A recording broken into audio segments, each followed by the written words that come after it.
Hello friends, welcome to ज्ञान सेवा 24। सो आज हम करने जा रहे हैं सीटेट पेपर 2 का एसएसटी का मॉडल सेट नंबर 4। तो चलिए हम इसको स्टार्ट करते हैं। ये जो सेट है पूरा एनसीईआरटी बेस्ड है। आपको एनसीईआरटी से एक एक क्वेश्चंस मिलेंगे, ठीक है। तो आप इसको ज़रूर देखें। जिसमें दिया हुआ है कि ए हिस्ट्री ऑफ ब्रिटिश इंडिया का लेखन कार्य किसने किया है।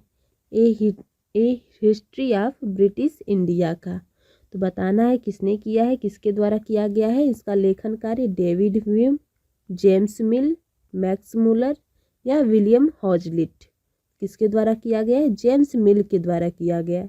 ए history of India British India के लेखन कार्य जेम्स मिल के द्वारा, ठीक है। नेक्स्ट क्वेश्चन है दूसरा नंबर की अतीत को समझने हेतु प्राथमिक स्रोतों के स्थानों के संदर्भ में निम्नलिखित का मिलान कीजिए और उपयुक्त विकल्प का चयन कीजिए। जिसमें दिया हुआ है कि पय्यमपल्ली ये किससे संबंधित है। तो ये हो जाएगा काला चना, ज्वार, बाजरा, मवेशी, भेड़ और सूअर से संबंधित है पय्यमपल्ली। कोल्डी हवा किससे संबंधित है। तो ये संबंधित है चावल, जानवरों की हड्डियों के टुकड़ों से, ठीक है। दाओजली हैंडिंग किससे संबंधित है। तो खरल की मसूल और जेडाइट, खरल और मसूल जेडाडाइट से संबंधित है जो है दाओजली हेडिंग। और जो बचा ये हो जाएगा थर्ड नंबर महागढ़ा किससे संबंधित है। थर्ड नंबर से ये हो जाएगा पहला से। महागढ़ा जो है चावल और मवेशी से संबंधित हो जाएगा। महागढ़ा चावल और मवेशी से। पय्यमपल्ली काला चना, ज्वार, बाजरा, मवेशी, भेड़, सूअर से। कोल्डी हवा हो जाएगा चावल, जानवरों की हड्डियों के टुकड़ों से। और ये हो जाएगा जो है थर्ड नंबर दाओजली हैंडिंग जो हो जाएगा खरल और मसूल जेडाइट से, ठीक है। तो इसका राइट आंसर कौन सा हो जाएगा, ए हो जाएगा।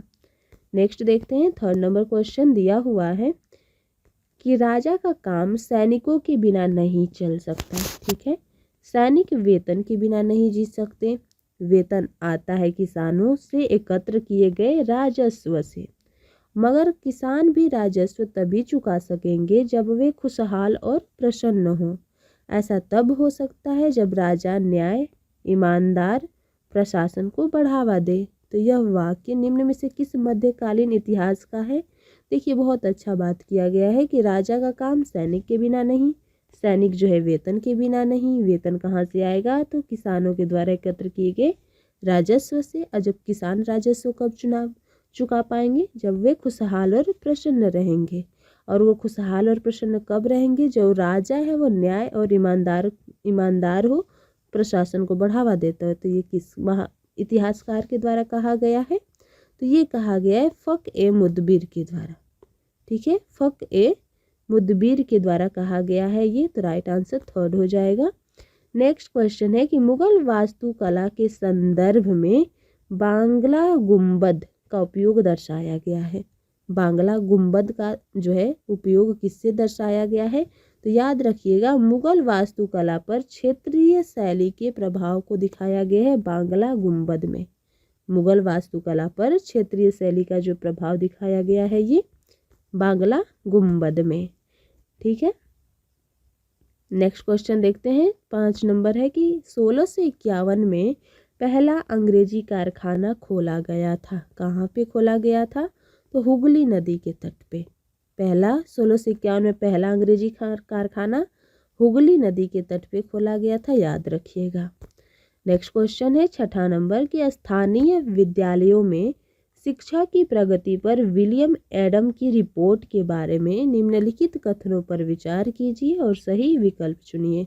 किनके रिपोर्ट के, विलियम एडम की। किस पे, तो स्थानीय विद्यालयों में शिक्षा की प्रगति पे, ठीक है। तो इसमें खोजते हैं, चलिए।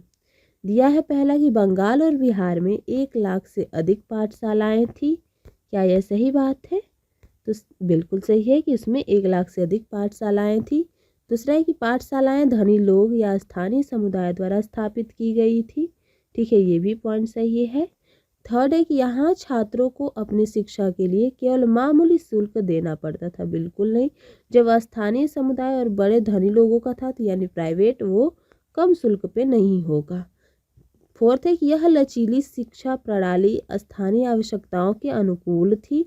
ये सही हो जाएगा कि ये जो है वहाँ के स्थानीय आवश्यकताओं के अनुकूल थी। ठीक है, यहाँ पे कौन सा आंसर सही हो जाएगा इसका? ये सही हो जाएगा फोर्थ नंबर, ए, बी और डी, जिसमें ये सी वाला नहीं है।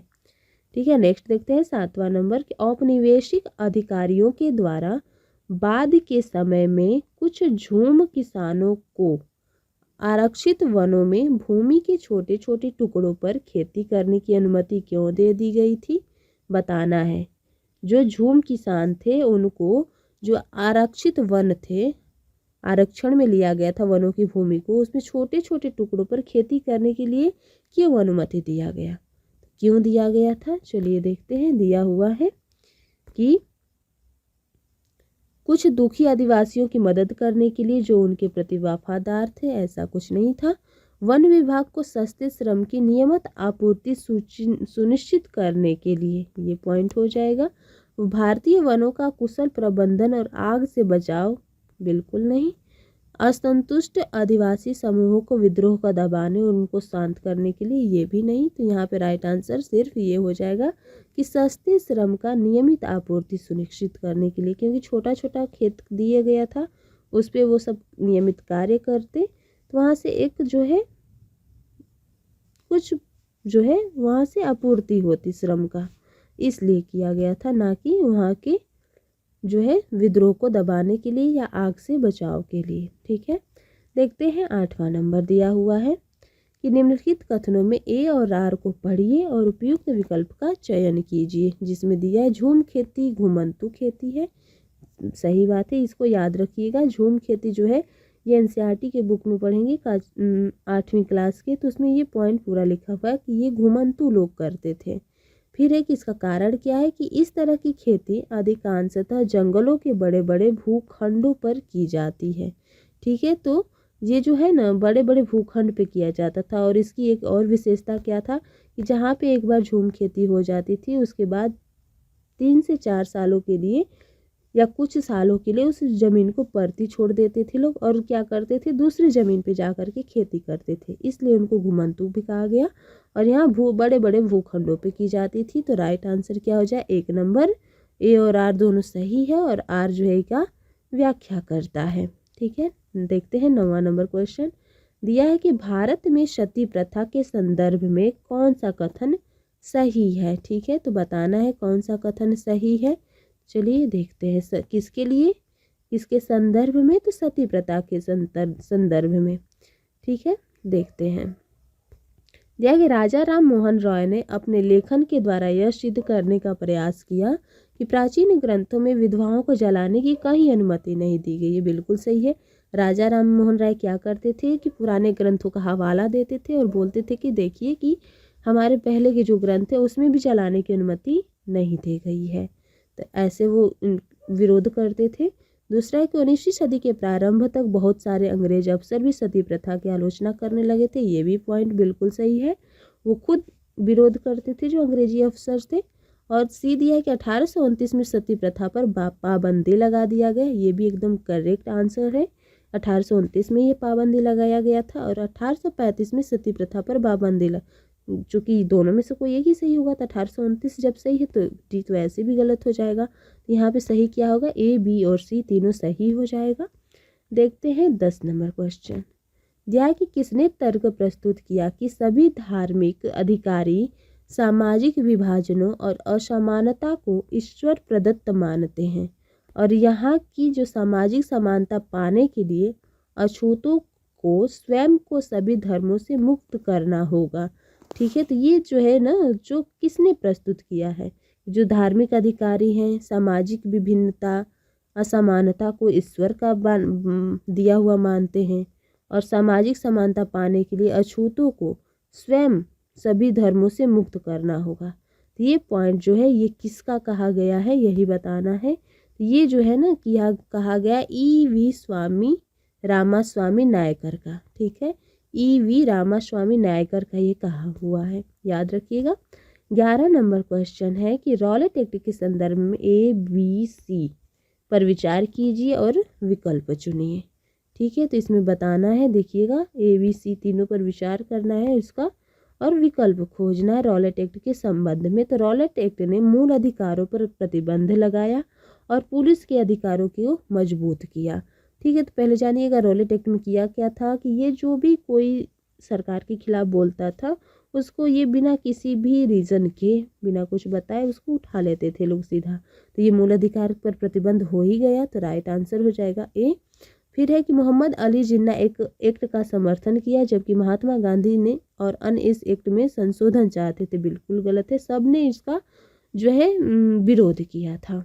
जबकि हिंदू और मुस्लिम दोनों ही रॉलेट एक्ट के विरुद्ध थे, तब भी रॉलेट सत्याग्रह अंग्रेजों के विरुद्ध एक संपूर्ण भारतीय संघर्ष नहीं बन सका। ये भी ऑप्शन गलत है, तो यहाँ पे सही क्या हो जाएगा, केवल ए सही है। ये क्या किया था रॉलेट एक्ट, मूल अधिकारों पर प्रतिबंध लगाया था और पुलिस को एक बहुत ज़्यादा हक दे दिया था कि वो किन्हीं को भी उठा सकता था जो सरकार के विरोध में बात करता। नेक्स्ट क्वेश्चन है 12 नंबर की कौन सा बदलाव अंग्रेजों ने 1859 के आखिरी तक देश पर दोबारा नियंत्रण पा लेने के बाद किया। कौन सा बदलाव किए थे जब वो दोबारा देश पे नियंत्रण पा लिए थे, तो वो उनका बदलाव था कि देश के सभी शासकों को भरोसा दिया गया कि भविष्य में कभी भी उनके साथ भू क्षेत्र पर कब्जा नहीं किया जाएगा। ठीक है, क्योंकि भरोसा क्यों दिया गया कि एक बार तोड़ चुके थे लोग उसको, तो फिर दोबारा जब ये लोग हावी हो गए भारतीयों के ऊपर तो वो भरोसा दिए थे कि भविष्य में कभी भी उनके जो है भू क्षेत्र पर कब्जा नहीं किया जाएगा। ये हो जाएगा राइट। हिंदुओं को जमीन और संपत्ति पर बड़े पैमाने की जब्त की गई है, ये गलत है, दूसरे बार में नहीं किया गया था। भूस्वामी और जमींदारों की रक्षा नहीं करने के लिए नीतियाँ बनाई गई, ये भी गलत है। अंग्रेजों ने फैसला किया कि भारत के लोगों के धर्म और सामाजिक रीति रिवाजों की अनदेखी करेंगे, ये भी पॉइंट गलत है, तो सही क्या हो जाएगा 1 नंबर। ठीक है, देखते हैं 13वां नंबर क्वेश्चन है कि निम्नलिखित स्थानों में से किस स्थान से महात्मा गांधी ने स्थानीय आंदोलनों में हस्तक्षेप करना शुरू किया। तो कहाँ से महात्मा गांधी ने हस्तक्षेप करना शुरू किया, ये खेड़ा सत्याग्रह, जो खेड़ा एक जगह था वहीं से ये हस्तक्षेप करना शुरू किए थे। नेक्स्ट क्वेश्चन है 14 नंबर की भारतीय संविधान में वर्तमान विषयों की सूची के संदर्भ में निम्न का सुमेल कीजिए और उपयुक्त विकल्प का चयन कीजिए। किससे संबंधित, तो भारतीय संविधान में वर्तमान विषयों की सूची के संबंधित बताना है कौन सा विषय जो किस सूची में आता है। चलिए देखते हैं इसमें क्या दिया हुआ है, राज्य सूची। राज्य सूची में क्या आता है, तो ये आ जाएगा राज्य में पुलिस, सबका अपना अपना पुलिस व्यवस्था होता है हर एक राज्य का, तो ये राज्य सूची में पुलिस आ जाएगा। संघ में आ जाएगा आपका, संघ सूची में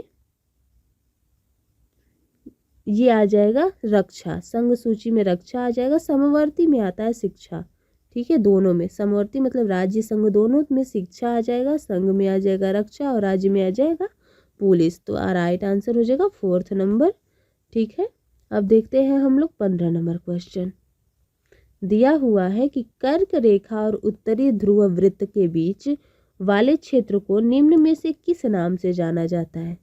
कर्क रेखा और उत्तरी ध्रुव वाले वृत्त के वाले क्षेत्र को किस नाम से जाना जाता है, तो ये इसको जाना जाता है किस नाम से, उत्तरी शीतोष्ण कटिबंधीय।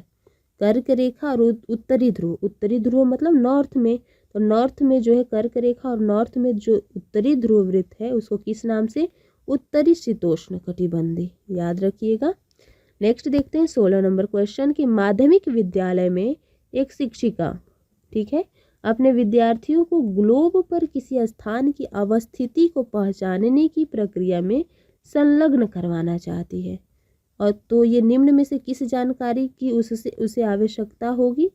टीचर को किस चीज़ की जानकारी चाहिए, विद्यार्थियों को ग्लोब पर किसी भी स्थान की अवस्थिति को पहचानवाने के लिए दिया गया कि अक्षांश जिस पर उत्तर या दक्षिण लिखा हो, देशांतर जिस पर पूर्व या पश्चिम लिखा हो, तो इसमें किस जानकारी की जरूरत होगी स्थान की अवस्थिति के लिए, तो विषुवत वृत्त से दूरी, सही विकल्प का चयन कीजिए। तो इनमें से कौन सा है जो सही हो जाएगा, ये दोनों सही है। अक्षांश और पर दक्षिणी उत्तर और दक्षिण लिखा हो, देशांतर पर पूर्व या पश्चिम लिखा हो, तो जब ये दोनों पार्ट में बटा होगा तभी बता सकते हैं कि कौन सा जो है स्थान ग्लोब पे कहाँ अवस्थित है। ठीक है, तो यहाँ पे कौन सही होगा, दोनों सही हो जाएगा, केवल ए और बी। नेक्स्ट देखते हैं 17 नंबर क्वेश्चन कि भारत में केंद्रीय सरकार के कार्यालयों के खुलने का समय 9 बजे जो है पूर्वाह्न है, भारतीय मानक समय है, और लखनऊ के समय 81 डिग्री पूर्व देशांतर पर, और कोहिमा के समय समीप जो है 94 डिग्री पूर्वी देशांतर पर स्थित केंद्र सरकार के कार्यालयों के खुलने का समीपीय स्थान जो है स्थानीय समय क्या होगा। ठीक है, तो ये क्वेश्चन एक जो ऐसे रहने ही वाला है, एक क्वेश्चन ऐसा देशांतर से आपका, तो इसको जरूर पढ़ें। तो इसमें देखते हैं आंसर क्या हो जाएगा इसका, तो ये हो जाएगा 8 जो है 8:54 पूर्वाह्न और 9:46 पूर्वाह्न के क्रमशः हो जाएगा। ठीक है, राइट आंसर हो जाएगा 1 नंबर। नेक्स्ट देखते हैं, दिया हुआ 18 नंबर क्वेश्चन कि निम्नलिखित कथनों ए और आर को पढ़े और उपयुक्त विकल्प का चयन कीजिए।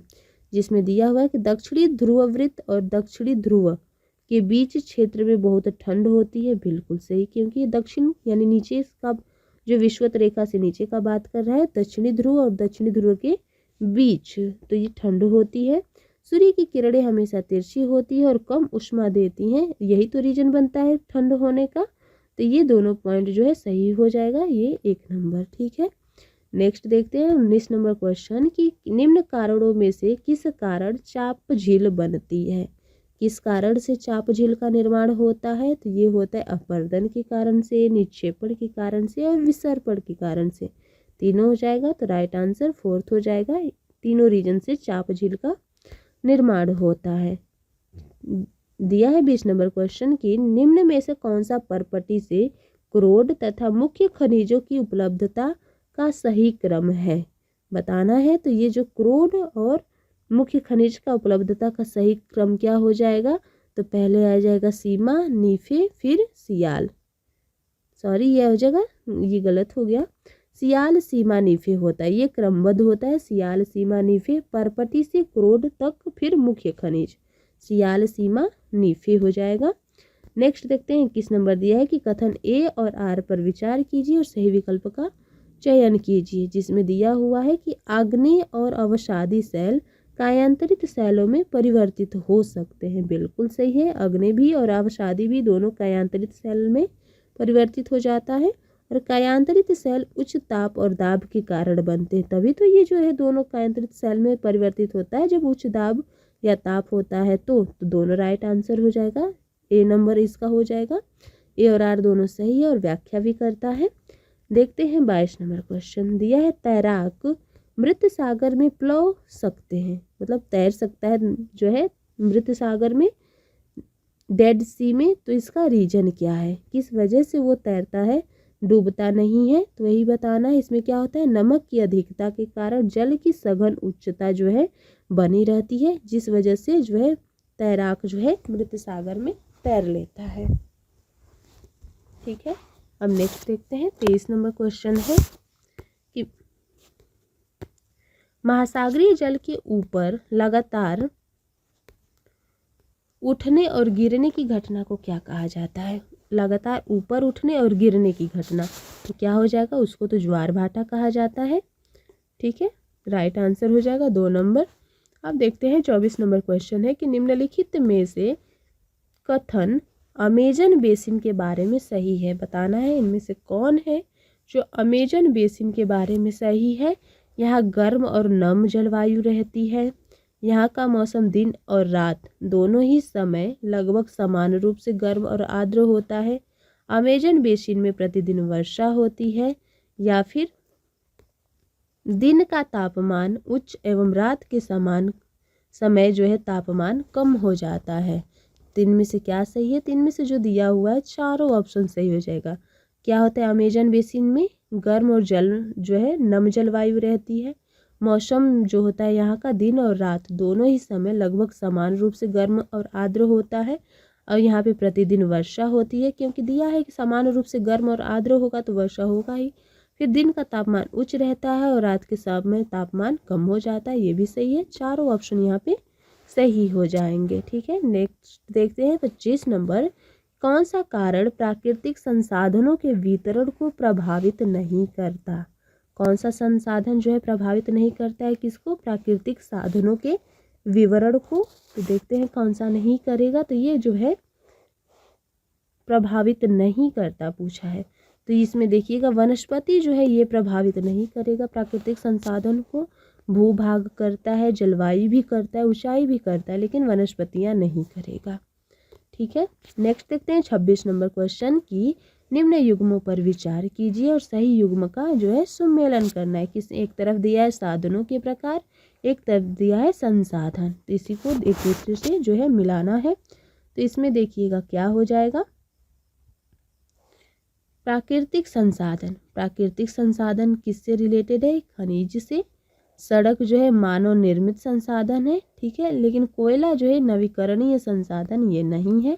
ये जो हो जाएगा ए और बी यहाँ पे सही हो जाएगा। ठीक है, अब देखते हैं 27 नंबर क्वेश्चन क्या है। दिया है कि नीचे दिए गए कथनों में सही विकल्प का चयन कीजिए। ठीक है, तो देखते हैं इसमें क्या है। 27 नंबर में कृषि एक मूलभूत क्रिया है, बिल्कुल सही है। मृदा की अनुकूलन स्थलाकृति कृषि के लिए आवश्यकता है, मृदा का अनुकूलन बिल्कुल सही है कृषि के लिए, यह भी सही है। उचित जलवायु कृषि के लिए अति आवश्यक है, जलवायु तो बिल्कुल ही चाहिए कृषि के लिए, ये भी सही है। जिस भूमि पर फसलें उगाई जाती है उसे कृषिगत भूमि कहा जाता है, ये भी पॉइंट सही है। तो क्या सही हो जाएगा यहाँ पे? चारों ऑप्शन जो है वो सही है। ठीक है, नेक्स्ट देखते हैं 28 नंबर क्वेश्चन क्या कह रहा। तो इसका हो जाएगा कथन ए और आर को पढ़िए और उपयुक्त विकल्प का चयन कीजिए। देखते हैं कथन क्या है। विविधता का सम्मान करना समानता सुनिश्चित करने के महत्वपूर्ण कारणों में से एक है, बिल्कुल सही है। विविधता का सम्मान जो है समानता सुनिश्चित करने का एक मुख्य कारण होता है। और दूसरा इसका कारण क्या दिया हुआ है कि एक भाषा को बढ़ावा देने से देश में एकता आएगी और समानता सुनिश्चित होगा, बिल्कुल गलत बात है। एक भाषा को बढ़ाएंगे तो कैसे सुनिश्चित जो समानता आएगी, क्योंकि भारत में तो भी विभिन्न जाति धर्म समुदाय के लोग होते हैं, सबका अपना एक भाषा होता है, तो वहाँ एक ही भाषा को बढ़ावा देने से कैसे एकता आएगी? तो ये ऑप्शन हो जाएगा गलत। तो कौन सा सही हो जाएगा? कथन सही है और कारण जो है गलत है, 3rd नंबर हो जाएगा। ठीक है, देखते हैं 29 नंबर क्वेश्चन दिया हुआ है कि इनमें से क्या पूर्वाग्रह से ग्रसित कथन का एक उदाहरण है? तो कौन है जो पूर्वाग्रह से संबंधित है? तो इसमें से बताइएगा जिसमें पूर्वाग्रह ग्रसित उदाहरण दिखेगा। भारत की ग्रामीण जनसंख्या का एक बड़ा हिस्सा खेती से जुड़ा हुआ है, क्या ये पूर्वाग्रह का दर्शाता है? बिल्कुल नहीं। कटाई का मौसम भारत के ग्रामीण इलाकों में रोजगार पैदा करता है, ये भी पूर्वाग्रह नहीं दर्शा रहा। फिर दिया हुआ है कि ग्रामीण लोग आधुनिक प्रौद्योगिकी से अज्ञात है, ये किसने कह दिया कि जो ग्रामीण है वो आधुनिक प्रौद्योगिकी से अज्ञात है? ये एक पूर्वाग्रह है, एक धारणा बना हुआ कि ग्रामीण है तो आधुनिक प्रौद्योगिकी नहीं जानते होंगे, ये हो जाएगा हमारा पूर्वाग्रह ग्रसित। 3rd नंबर आंसर हो जाएगा। देखते हैं 30 नंबर दिया कि भारत के संविधान को एक जीवंत प्रपत्र के रूप में माना गया है, बताना है संविधान को एक जीवंत प्रपत्र के रूप में माना गया है। तो इसमें से कौन जो है प्रमाणित नहीं है? भारत का संविधान आंशिक या काफी लचीला है, इसे संशोधित किया जा सकता है, बिल्कुल सही है। संविधान नागरिकों को मौलिक अधिकार के उल्लंघन की स्थिति में न्यायालय जाने की अनुमति देता है, बिल्कुल कोई भी नागरिक का अगर मौलिक अधिकार का हनन हो रहा है तो न्यायालय जा सकता है। संविधान द्वारा स्थापित लोकतांत्रिक आदर्श एवं पुनर्व्याख्या में सहायता करते हैं, ये भी सही है। ये लोकतांत्रिक आदर्श और पुनर्व्याख्या में सहायता करता है संविधान। और 4th नंबर दिया है कि भारत का संविधान कई अन्य देशों के संविधानों से प्रेरित था। ठीक है, तो ये जो आंसर हो जाएगा, तो ये प्रेरित नहीं था बल्कि संविधान जो है भारत का संविधान अन्य देशों के स्रोत से ये जो लिया गया है। ठीक है, तो यहाँ पे हो जाएगा 4th नंबर। अब देखते हैं दिया है 31 नंबर की एक धर्मनिरपेक्ष राज्य, जो इसमें सही विकल्प चयन करना है, कौन होगा एक धर्मनिरपेक्ष राज्य? एक राजकीय धर्म होता है, एक राजकीय धर्म होता है, बिल्कुल गलत। गणराज्य होना चाहिए जो धर्मनिरपेक्ष राज्य होता है, सभी धर्मों के विरुद्ध है, ये भी गलत। इसका कोई भी राजकीय धर्म नहीं होता। सही तो क्या हो जाएगा, धर्मनिरपेक्ष का क्या मतलब होता है कि उसका खुद कोई जो है राजकीय धर्म नहीं होता, तो ये सेकेंड भी गलत हो जाएगा। यहाँ पे सही हो जाएगा कि कोई भी राजकीय धर्म नहीं होता।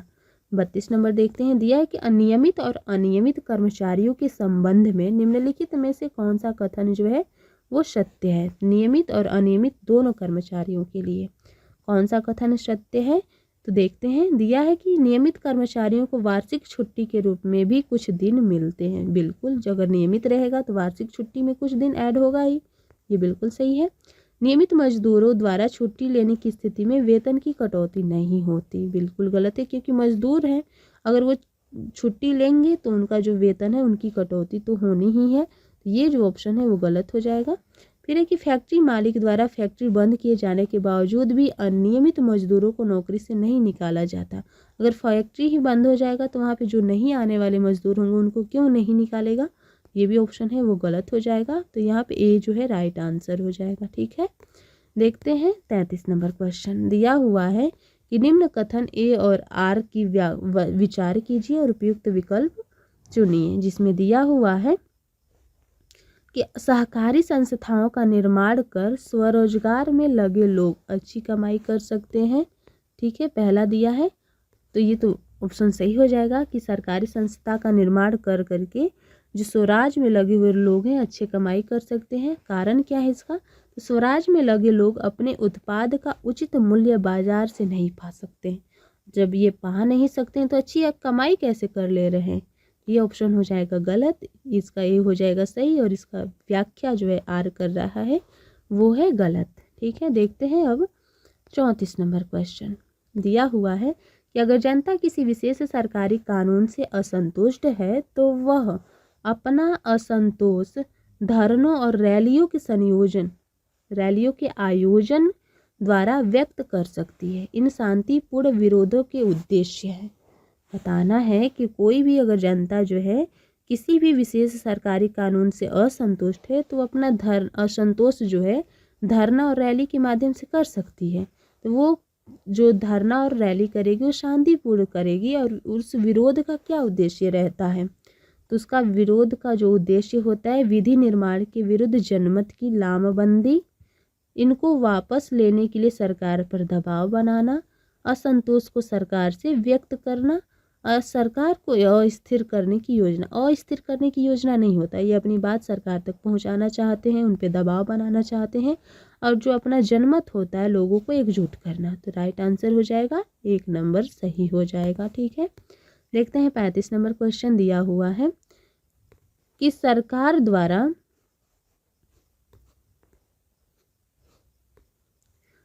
द्वारा बनाए गए विभिन्न प्रावधान कौन से हैं जो यह सुनिश्चित करते हैं कि महिलाएं घर के बाहर काम कर सके।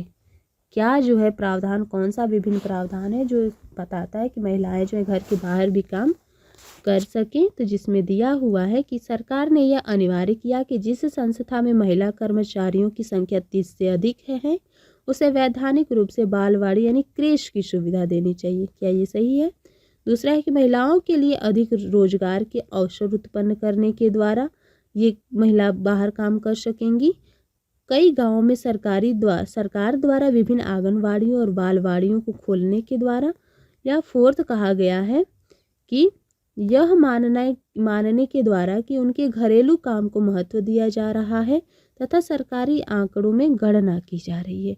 कौन सा सही होगा? बिल्कुल गलत है ये कि उनका घरेलू काम को महत्व दिया जा रहा है, सरकारी आंकड़ों में गणना किया जा रहा। और सी कह रहा है कि गांव में सरकार विभिन्न आंगनबाड़ियों और बालवाड़ियों खोलने के द्वारा तभी तो वो घर के बाहर काम कर सकेंगी। दूसरा बोल रहा है कि अधिक रोजगार अवसर उत्पन्न करने के द्वारा। और पहला ऑप्शन दे रहा कि वैधानिक रूप से बालवाड़ी क्रेश की सुविधा देनी होगी, जब देंगे तो बढ़ेगा बाहर काम करने का जो है जाएंगी। तो ए और सी यहाँ पे होगा जो होगा राइट आंसर। ठीक है, देखते हैं 36 नंबर क्वेश्चन। दिया हुआ है कि घरेलू हिंसा से महिलाओं का संरक्षण अधिनियम 2005 निम्न में से किन्हें शामिल करने के लिए घरेलू शब्द का विस्तार करता है? तो किनको शामिल करने के लिए घरेलू शब्द का जो है विस्तार करता है? अधिनियम जो 2005 है। देखते हैं इसमें दिया हुआ है, साझा घर में रहने वाली, साथ रहने वाली महिलाओं को पति जो साझी गृहस्थी में साथ रहती हो, महिलाएं जो पुरुष सदस्यता की हिंसा का शिकार हुई हो और उत्तरजीवित हैं, जिन महिलाओं को अपने जीवन के लिए खतरा है।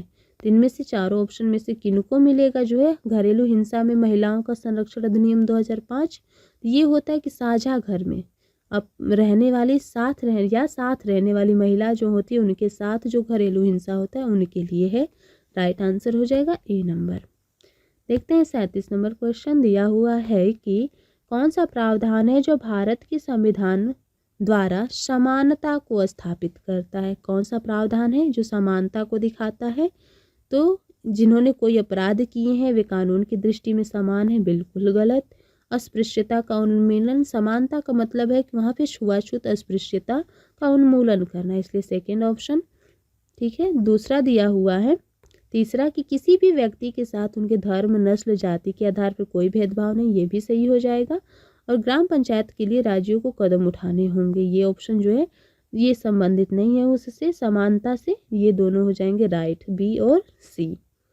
नेक्स्ट देखते हैं 38 नंबर क्वेश्चन है कि स्लम में रहने वाले लोगों को वहां से हटाए जाने के केस के संदर्भ में भारत के उच्चतम न्यायालय ने कहा है कि कोई भी व्यक्ति जीने के साधनों के बिना जीवित नहीं रह सकता।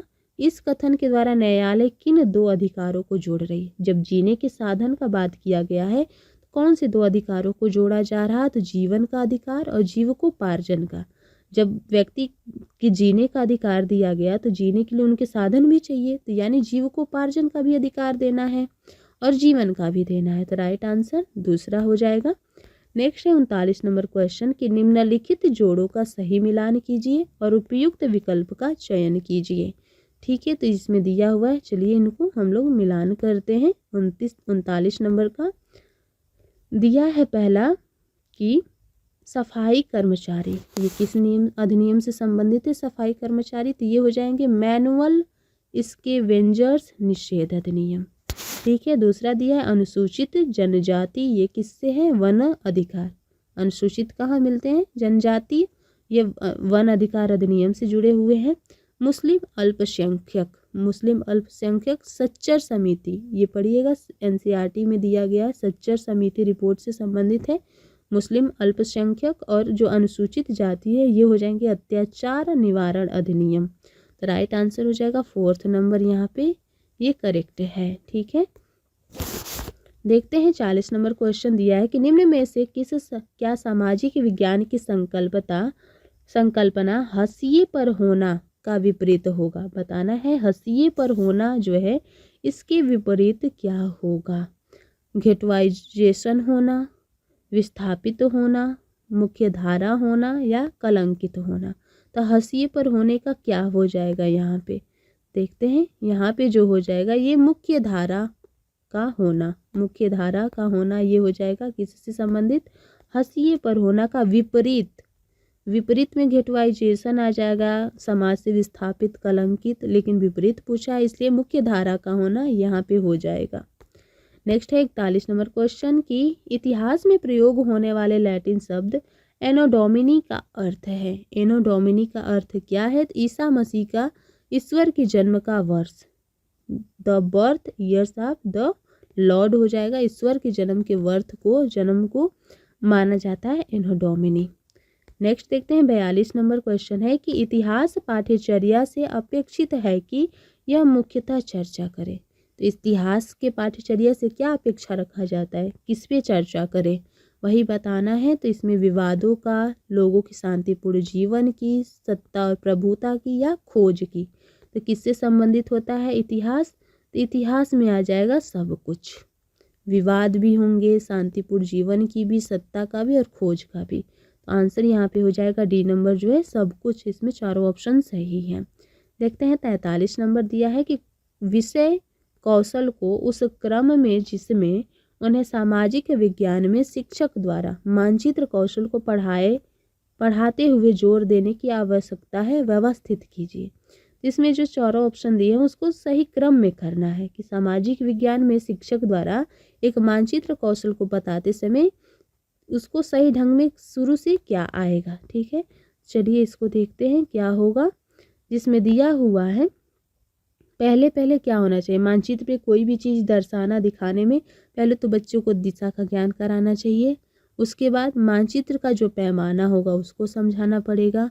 उसके बाद संकेत सिंबल के माध्यम से फिर उसका अवस्थिति दिखाना। तो 2 नंबर आंसर हो जाएगा। पहला दिशा का ज्ञान, दूसरा मानचित्र, फिर संकेत के थ्रू, फिर लास्ट में उसको अवस्थिति। ठीक है, देखते हैं 44 नंबर कि माध्यमिक स्तर की सामाजिक विज्ञान के शिक्षक की भूमिका में निम्न सम्मिलित है। माध्यमिक स्तर का शिक्षक के बारे में बताना है, जो सामाजिक विज्ञान के टीचर हैं उनकी भूमिका क्या होगी।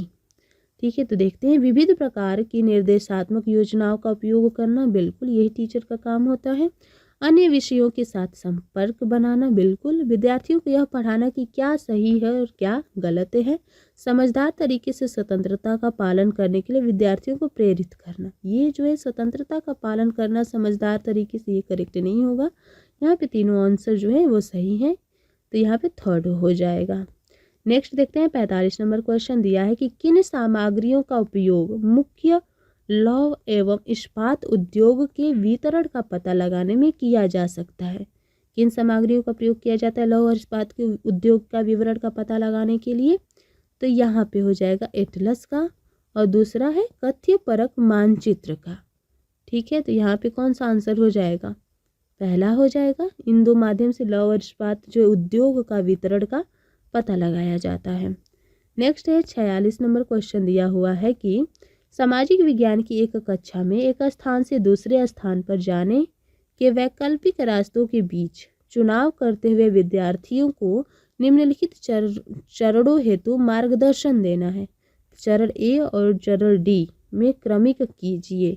चरण ए और चरण डी में जो है क्रमिक करना है। प्रत्येक रास्ते के परिणामों का अध्ययन करना, विभिन्न वैकल्पिक रास्ता को पहचानना, चुनाव की सूची बनाना और चयन के कारणों को सूचित करना, या एक जैसी विशेषताओं वाले सेट के आधार पर संभावित रास्तों को चुनना। तो क्या हो जाएगा यहाँ पे आंसर।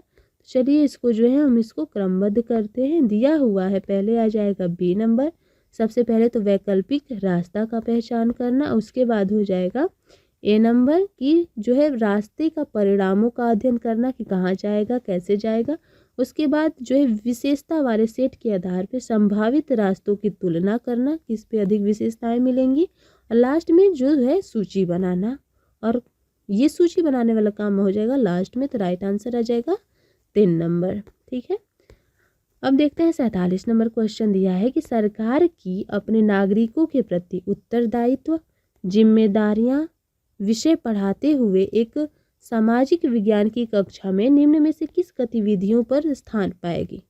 वो जिम्मेदारी विषय पढ़ा रही है सरकार जो है नागरिकों के प्रति उत्तरदायित्व को लेके, तो उसमें बताया गया कि कक्षा में कौन सी गतिविधियां स्थान पाएंगी जिम्मेदारी विषय पढ़ाते वक्त। तो चलिए देखते हैं, इसमें दिया हुआ है भारत में सरकारी स्वास्थ्य सेवा क्षेत्र की दशा पर विषय पर चर्चा में एक मॉक संसदीय सत्र का आयोजन करना, बिल्कुल हो सकता है। सरकार को अपने नागरिकों के प्रति उत्तरदायी क्यों होना चाहिए, इस पर जो है एक वाद विवाद का आयोजन करना, ये भी होगा। विभिन्न मुद्दों जहां सरकार को मीडिया व लोगों को प्रेस वार्ता करके उत्तर देना पड़ा पर आधारित खबरों को इकट्ठा करना, तो तीनों हो जाएगा यहाँ पे आंसर जो है एक जिम्मेदारी के बारे में पढ़ाने के लिए। नेक्स्ट देखते हैं 48 नंबर दिया है कि आप स्थानांतरित कृषि के बारे में चर्चा कर रहे हैं। आपको यह पता लगाना है कि रोका एवं लदांग कहाँ अपनाई जाती हैं। तो आप विद्यार्थी से विश्व मानचित्र पर किन देशों को अंकित करेंगे जहाँ रोका और लदांग अपनाई जाती हैं। तो किस जो है देश को अंकित करने पे ये आंसर जो है मिल जाएगा। तो ये होगा ब्राज़ील और मलेशिया। ब्राज़ील और मलेशिया में रोका और लदांग जो है अपनाई जाती हैं। ठीक है, 49 नंबर क्वेश्चन है कि कौन से सामाजिक विज्ञान के क्षेत्र में आलोचनात्मक सोच को प्रोत्साहित करने के लिए आवश्यक है। बताना है कौन सा आलोचनात्मक सोच को प्रोत्साहित करने के लिए आवश्यक होगा। छात्रों को व्यक्तिगत रूप से काम करने के लिए प्रोत्साहित करना, बिल्कुल। विचारोत्तेजक सवाल पूछना, गलत बात है। शिक्षण के दौरान चुप रहने का प्रशिक्षण देना, ये भी गलत है। छात्रों के अलग अलग विचारों को महत्व देना, ये होगा आलोचनात्मक के लिए दोनों। तो कौन सा आंसर हो जाएगा? बी और डी। यहाँ पे व्यक्ति को, छात्रों के व्यवस्थित रूप से काम करने के लिए प्रोत्साहित देना, ये सामाजिक विज्ञान में छात्रों में आलोचनात्मक होगा। या विचार उत्तेजक सवाल पूछना, यहाँ पे होना चाहिए था बी और डी। ठीक है, बी और डी यानी उत्तेजक सवाल पूछना और यहाँ पे छात्रों को अलग विचारों को महत्व देना। आंसर ऑप्शन के अकॉर्डिंग हो जाएगा बी और डी। नेक्स्ट देखते हैं 50 नंबर क्वेश्चन कि लेकिन मैंने स्टेशन मास्टर को जो जवाब दिया था कि हम महार हैं, उसका पता सबको चल गया था। कोई भी गाड़ीवान अछूत वर्ग की सवारी को ले जाकर अपने आप को गंदा और नीचा नहीं बनाना चाहता था। एक शिक्षक के रूप में इस वृत्तांत को हमने निम्न में से किस संकल्पना के साथ जोड़कर देखेंगे। ठीक है, तो किसके साथ हम इसको देखा जाएगा?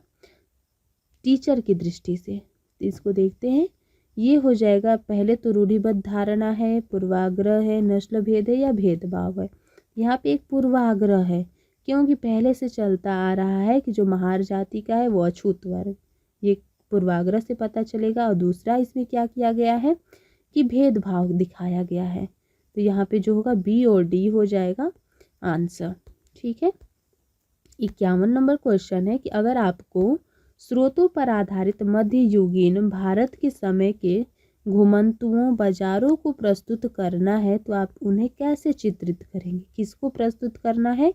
तो भारत के समय के घुमंतुओं और बंजारों को, मध्ययुगीन। तो कैसे हम इसको प्रदर्शित किया जाएगा?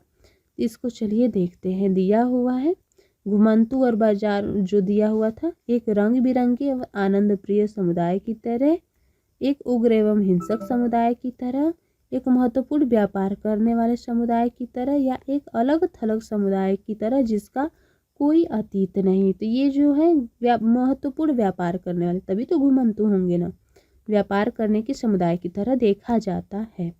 देखते हैं 52 नंबर क्वेश्चन है कि निम्न में से किन को भारत के विद्यालयों में सामाजिक विज्ञान शिक्षण में सामान्यतः चुनौतियों के रूप में माना जाता है? किनको चुनौती के रूप में माना जाता है सामाजिक विज्ञान शिक्षण में?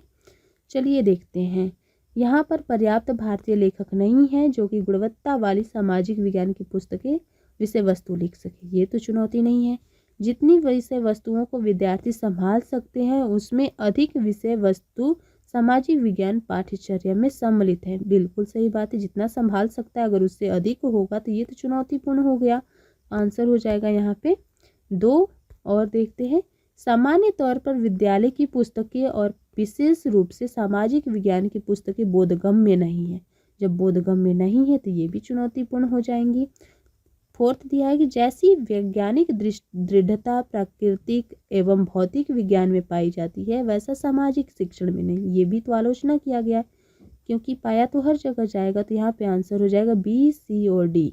यहाँ पे ये हो जाएगा करेक्ट। ठीक है, जिसमें चुनौती दिखाई दिया गया। अब देखते हैं 53 नंबर क्वेश्चन दिया है कि कथन ए और बी पर विचार कीजिए और सही विकल्प का चयन कीजिए। जिसमें देखते हैं, अंग्रेज के प्रति निष्ठा को बढ़ावा देने के लिए अंग्रेज भारतीय विद्यालय की सामाजिक विज्ञान पाठ्यचर्या में नागरिक शास्त्र को लाए। बिल्कुल सही है, ये लाए थे सामाजिक विज्ञान में नागरिक शास्त्र को। का कथन हो गया। इसका कथन दूसरा है कि इसे हाल ही के वर्षों में राजनीतिक विज्ञान से प्रतिस्थापित किया गया क्योंकि यह विषय विश्वविद्यालयों में एक अधिक आकर्षक एवं लोकप्रिय है। इसको प्रतिस्थापित किया गया जो कि क्योंकि ये विषय विद्यालयों में अधिक आकर्षित एवं लोकप्रिय है। यहाँ जो आंसर हो जाएगा बी हो जाएगा गलत, क्योंकि ये जो था ना प्रतिस्थापित नहीं किया गया था। तो आंसर हो जाएगा ए नंबर। नेक्स्ट देखते हैं 54 नंबर क्वेश्चन कि किसको सामाजिक विज्ञान के संदर्भ में प्राथमिक स्रोत के रूप में नहीं माना जाता। सामाजिक विज्ञान के संदर्भ में प्राथमिक स्रोत के रूप में किसको नहीं माना जाता है? तो प्राथमिक स्रोत में मित्र के लिए लिखा गया पत्र, निजी डायरी, जनरल में प्रकाशित एक पुस्तक की समीक्षा या एक व्यक्ति के हस्तलिखित प्रबंधों का विवरण। तो क्या आ जाएगा इसमें? इसमें आ जाएगा, देखिएगा प्राथमिक स्रोत नहीं माना गया तो जो पुस्तक की समीक्षा होती है छपाई वो नहीं आएगा, क्योंकि लिखिएगा कोई और प्रिंट होगा कहीं और, तो ये कई लोगों का प्रोसेस है तो प्राथमिक नहीं होगा। मित्र को लिखे पत्र में हो जाएगा, निजी डायरी भी हो जाएगा, हस्तलिखित भी हो जाएगा, लेकिन पुस्तक की समीक्षा नहीं होगा। नेक्स्ट देखते हैं 55 नंबर क्वेश्चन कि अगर एक छात्र या छात्रा सरकारी योजना समझने में शामिल है तो इनमें से कौन उसके आलोचनात्मक क्षमता के विकास को दर्शाता है। ठीक है, तो इसमें कौन सा दिखाएगा छात्र या छात्रा के आलोचनात्मक क्षमता को। सरकारी रिपोर्ट में उपलब्ध योजना के विवरण को जस का तस उतार लेना, ये तो आलोचनात्मक नहीं होगा। योजना के मुख्य लाभ और सकारात्मक आयामों का वर्णन करना, मुख्यतः होगा तब भी आलोचनात्मक नहीं होगा। केवल उन आयामों का वर्णन करना जो सरकार को खराब दिखाते हैं, बिल्कुल नहीं। अलग अलग साक्ष्यों का उपयोग और योजना का विवेकपूर्ण निष्कर्ष निकालना, जब अलग अलग साक्ष्य का उपयोग किया जाएगा तो ये हो जाएगा आलोचनात्मक। ठीक है, तो 4th नंबर हो जाएगा यहाँ पे सही। 56 नंबर क्वेश्चन दिया है कि निम्न में से कौन से प्रश्न विद्यार्थियों को संज्ञान के अनुप्रयोग पहलू को विकसित करने के अवसर प्रदान करते हैं।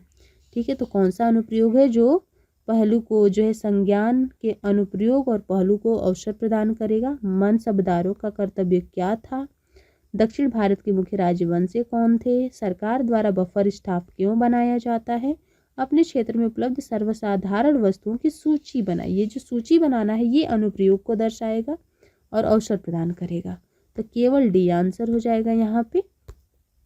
देखते हैं 57 नंबर दिया है कि निम्न में से कौन से प्रश्न विद्यार्थियों की प्रक्रियागत समझ का आकलन करते हैं। प्रक्रियागत आकलन का समझ कौन दिखाएगा, तो इसमें देखते हैं हम लोग, दिया हुआ है उपभोक्ता फोरम में कोई कैसे दाखिल करते हैं, ये प्रक्रिया बिल्कुल नहीं होगा। देखिए, क्योंकि क्वेश्चन क्या पूछा था कि प्रक्रियागत, अच्छा प्रक्रिया में तो ये आ जाएगा कैसे होगा, तो एक प्रोसेस चलेगा तो ये हो जाएगा। ऐसे 3 मार्गों का उल्लेख कीजिए जिसमें कोया जनजाति अपने आसपास के वनों पर निर्भर है। तो जब 3 आप इसमें क्या करेंगे, 3 मार्ग उपलब्ध करेंगे, उल्लेख करेंगे, तो ये भी एक प्रोसेस होगा, तो ये भी हो जाएगा। फिर है राजस्थान के 4 जिलों के नाम लिखिए जो अपनी सीमाएं पाकिस्तान से साझा करते, ये भी एक हो जाएगा प्रक्रिया। और अपने क्षेत्र में भौम जल को पुनरुद्धार के संदर्भ में विचार कीजिए और उन पर विधियों का उल्लेख कीजिए। विधि यानी नियम, तो यहाँ पे प्रक्रिया से नहीं चलेगा, तो यहाँ पे आंसर हो जाएगा A, B और C सही हो जाएगा। देखते हैं नेक्स्ट 58 नंबर क्वेश्चन दिया है कि विभिन्न स्थानों पर पाए जाने वाले जीव जंतु, वनस्पतियाँ एवं लोगों के रहन सहन के तरीके इतने भिन्न क्यों हैं, कुछ उदाहरण से ज्ञात करें और व्याख्या करें। चलिए देखते हैं क्यों भिन्न है। यह जो कहा गया यह प्रश्न छात्रों की जो है किन योग्यता का मूल्यांकन करेगा। क्वेश्चन क्या था कि विभिन्न स्थान पर रहने वाले जीव जंतु, वनस्पति, लोगों के रहन सहन में इतना भिन्नता क्यों है, तो ये जो भिन्नता दिखाया गया है यह योग्यता किस योग्यता का मूल्यांकन करेगा, स्टूडेंट के। तो चलिए देखते हैं, दिया हुआ है कि अनुभव का तुलना बिल्कुल नहीं, परिस्थितियों का पता लगाना, विषम जवाब उपलब्ध कराना या विभिन्न संदर्भों में अवधारणा लागू करना। चारों में से एक ही चुनना है, तो कौन बेस्ट होगा, ये अवधारणा लागू करना, ये जो है योग्यता का मूल्यांकन करेगा। नेक्स्ट देखते हैं 59 नंबर की मिडिल स्तर पर एक सामाजिक विज्ञान की शिक्षिका प्राकृतिक, वनस्पति और वन्य जीव का संरक्षण विषय को पूरा करके अपने विद्यार्थियों में सहयोग कौशल का आकलन करना चाहती है। तो इसके उद्देश्य की पूर्ति निम्न में से किससे सर्वाधिक होगी। चलिए देखते हैं किसमें सर्वाधिक होगी। इसमें क्या सबसे सर्वाधिक होगा, निबंध लेखन, वाद विवाद, सहयोग पर प्रश्न, समूह में कोलाज बनाना। तो जो समूह वाला काम होगा ये सबसे सर्वाधिक हो जाएगा उपयुक्त। ठीक है, देखते हैं लास्ट जो है क्वेश्चन दिया हुआ है कि निम्नलिखित में से कौन सा वाक्य यह दर्शाता है कि विद्यार्थियों ने जनसंख्या पिरामिड का संप्रत्यय समझ लिया और जनसंख्या पिरामिड दर्शाता है। तो जो जनसंख्या पिरामिड है वो क्या दर्शाता है वही देखना है। तो ये जो दर्शाता है जनसंख्या का आयु लिंग संगठन का आलेखीय निरूपण, जो पिरामिड है जनसंख्या पिरामिड यही दर्शाता है जनसंख्या की आयु लिंग संगठन का आलेखीय निरूपण। तो ये रहा SST का मॉडल सेट नंबर 4। मिलेंगे नेक्स्ट वीडियो में नेक्स्ट सेट के साथ।